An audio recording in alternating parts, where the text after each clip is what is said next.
যে গোপন সম্পর্কের কারণে সংসার ভাঙল তাহসান ও মিথিলার। শোবিজের আদর্শ দম্পতি বলা হতো সঙ্গীত শিল্পী তাহসান খান ও মডেল অভিনেত্রী মিথিলাকে।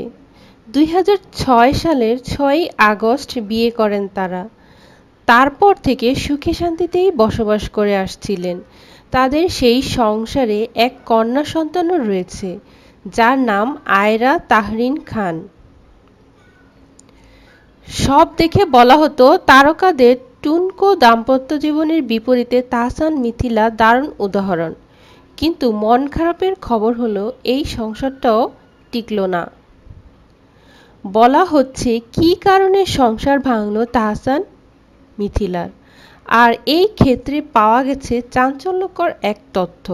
এক মডেল অভিনেত্রীর প্রতি তাহসানের দুর্বলতা রয়েছে, আর এই সম্পর্কের কারণেই ভাঙছে তাদের 11 বছরের সংসার। তাহসানের এক সূত্রের দাবি, 2014 সাল থেকেই অবিশ্বাস দানা বাঁধে এই দাম্পত্যের মধ্যে।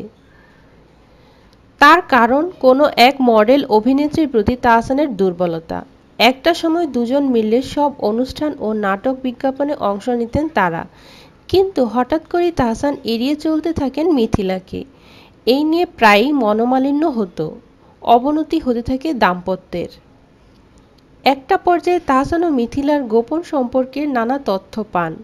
এক গায়ক ও অভিনেতার সঙ্গে মিথিলার সখ্যতার গুঞ্জন ও চাউর হয়ে চারিদিকে। এই নিয়ে তাহসানের অবিশ্বাস চরমে পৌঁছায়।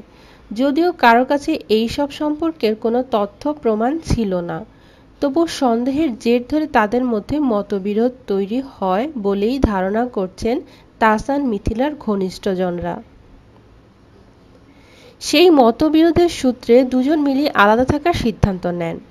2015 সাল থেকেই আলাদা থাকতে শুরু করেন তারা।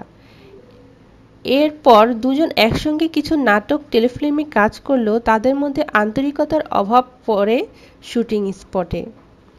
আর সে থেকেই ছড়াতে থাকে এই দুই তারকার সম্পর্ক ভাঙনের গুজব। একদিকে তাহসান মিথিলার সংসার ভেঙে যাওয়ার নিশ্চিত খবরে সামাজিক যোগাযোগ মাধ্যমে চলছে তুমুল সমালোচনা।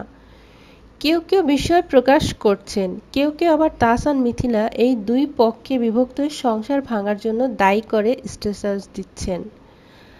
আর শোবিজের মানুষরা মনে করছে এমন একটি আদর্শ ও সুখী দম্পতির পতন তারকাদের সংসার জীবনের প্রতি সাধারণ মানুষের মধ্যে শ্রদ্ধাবোধ দারুণভাবে আঘাত করছে।